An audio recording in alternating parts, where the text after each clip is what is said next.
Ito, pakinggan nyo ha.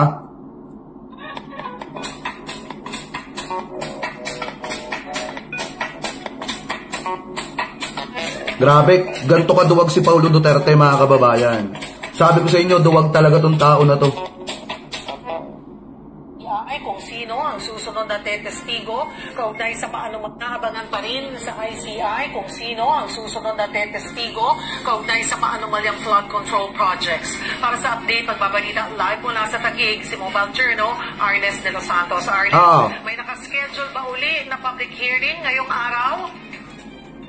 Cheryl, alam mo, matapos yung press conference ni ICI Commissioner Chair Singson, no, ngayong araw nga, hindi pa rin tayo nakakakita ng sino man ang mga mambabatas o resource person na dumadating dito. Pero kung matatandaan ninyo sa listahan, inaasahan dito na dumating si ACT-CIS Representative Eric Yap, no, at si House Majority Leader Sandro Marcos.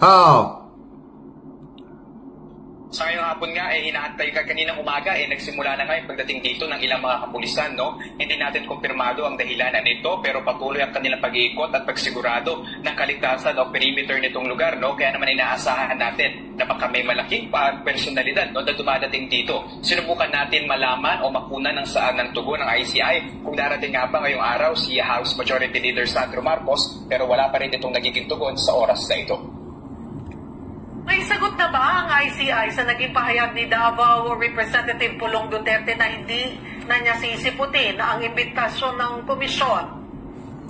Wala pa tayong tugon. Eto mga kababayan na, kasi ang sinasabi kasi ni Paulo Duterte kaya hindi daw po siya pupunta sa ICI kasi parang ang nangyari doon sa kanyang kapatid mga kababayan na tinatakpan daw po ng ICI yung katotohanan, baka ganun din daw ang mangyari sa kanya. So ngayon, sa akin kasi mga kababayan na, kung ikaw naman talaga alam mo sa sarili mo na hindi ka magnanakaw, hindi ka kurap, wala kang ninakaw at wala kang kinuhang pera sa kaban ng bayan, bakit ka matatakot?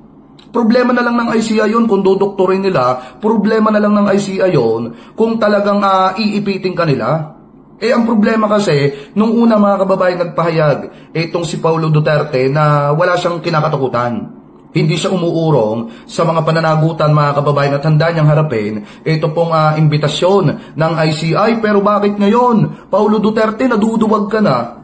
Buti pa, itong si Majority Leader, Congressman Sandro Marcos, mga kababayan, talagang umattend sa patawag. Actually, hindi siya pinatawag Talagang pusa siyang umattend, mga kababayan, sa ICI para ipaliwanag yung mga aligasyon na ibinabato po laban sa kanya. Di ba ang totoong leader, ang totoong politiko na walang ginawang pagnanakaw sa kaban ng bayan, di ba dapat di ka natatakot? Pero ang tanong dito, bakit ka natatakot? Bakit mukhang takot na takot ka, Congressman Paulo Duterte? Di ba, eto para sa akin mga kababayan, ang pananaw ko kasi sa ganyan, kung alam mo naman talaga na wala kang ninakaw, kung alam mo talaga na malinis ka at hindi ka marumi, at hindi ka mandarambong ng pera ng mga kababayan Pilipino natin, dapat hindi ka duwag. Dapat hindi ka natatakot. Dapat marunong kang harapin yung mga patitinding accusation laban sa'yo. Dapat ganun mga kababayan.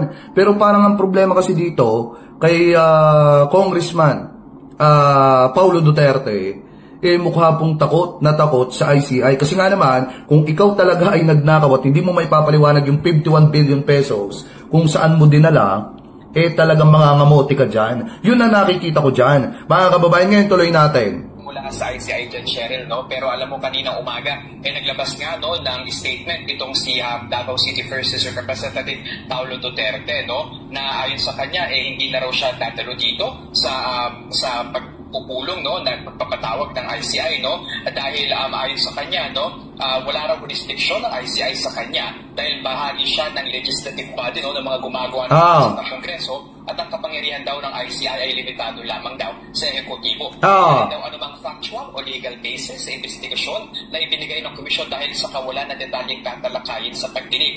Ang binanatan niya ni Cheryl, no, ni Duterte, ang ICI na sinasabi na hindi raw siya bahagi ng Appropriations Committee. At dahil nga daw binuo ang ICI ni President Marcos Jr. na na-implicate na rin, no, ilang beses ng ilang mga major key players daw ng flood control scandal na ito. Kaya ni Representative Zaldico, dapat daw investigahan agad-agad ang Pangulo dahil siya daw ang may mga control dito, higit lalo doon sa mga proyekto no, ng Regions 1 and 8 no, mula 2022 to 2025. At bukod pa dyan, no, yung revelasyon daw ni Representative Zaldico ay revealing at nakabubulat at hindi raw ito dapat na hindi pansinin, no? Pero ayon kanina sa ICI, no, kay Commissioner Singson, hindi nila tinitignan na magagamit ito ang testamento ni Zaldico at kailangan na umuwi siya dito sa bansa panumpa sa komisyon para panindigan ang kanyang mga alegasyon. Maraming salamat, Mobile Journal, Arnes de los Santos. Kita nyo kung gaano kalaki ng pagkakaiba, mga kababayan. Napakalaki ng pagkakaiba ni... Actually, hindi ko na nga kailangang ikumpara eh. Pero pagdating kasi sa tapang, mga kababayan, alam natin talaga yung hindi mandarambong. Alam talaga natin, mga kababayan, kung sino yung hindi magnanakaw eh. Kasi yung magnanakaw umiiwas eh, takot na harapin yung mga pananagutan nila, yung mga aligasyon laban po sa kanila. Samantalang yung hindi magnanakaw, eh talagang proud na humarap. Ano po sa mga patabog sa kanya kasi alam niya na wala siyang ninakaw, mga kababayan, at wala siyang pwedeng idahilan. Kasi alam niya wala siyang ninakaw eh. Handa niyang harapin lahat ng mga katanungan laban po sa kanya at yan po ay si Congressman Sandro Marcos. Samantalang itong si Paulo Duterte talagang literal na di umano'y magnanakaw, mga kababayan, dahil hindi nga may paliwanag kung saan dinala yung 51 billion pesos, eh puro iwas.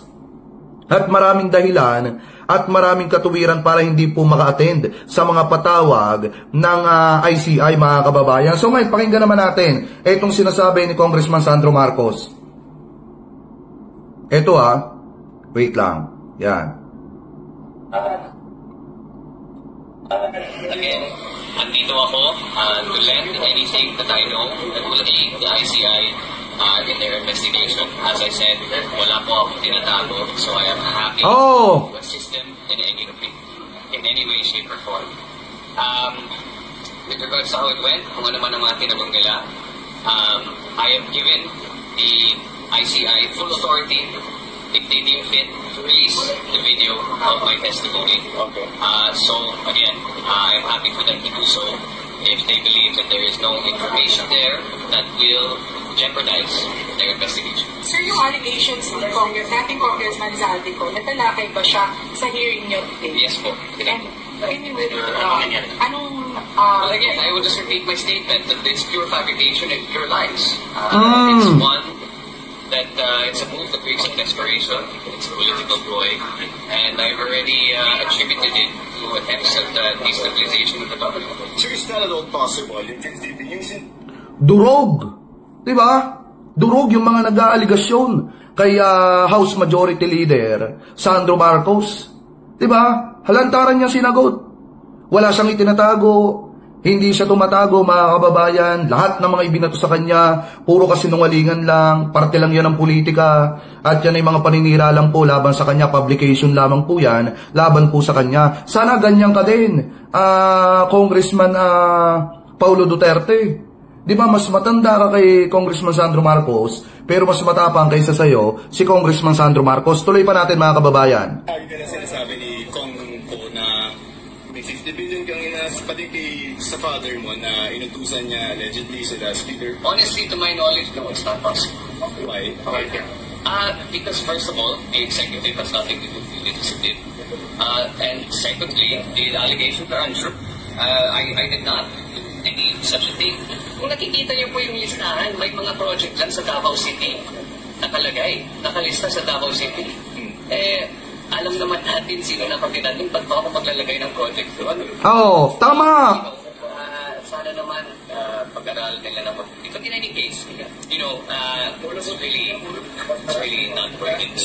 Like I said, it's just that. Should the ICI investigate? Biruin nyo, tama nga naman yung sinabi ni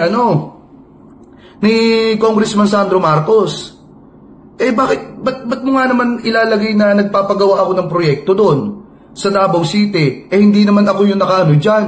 Hindi naman ako yung nakaupo dyan. Diba? Doon pa lang, mga kababayan, mapapaisip na kayo Paano nga naman ilalagay ni Congressman Sandro Marcos? Sige nga, paano siya magpapagawa ng proyekto doon? May congressman na nakaupo po doon. At yung congressman na nakaupo doon, yun yung congressman na gustong patalsikin yung kanyang pamilya.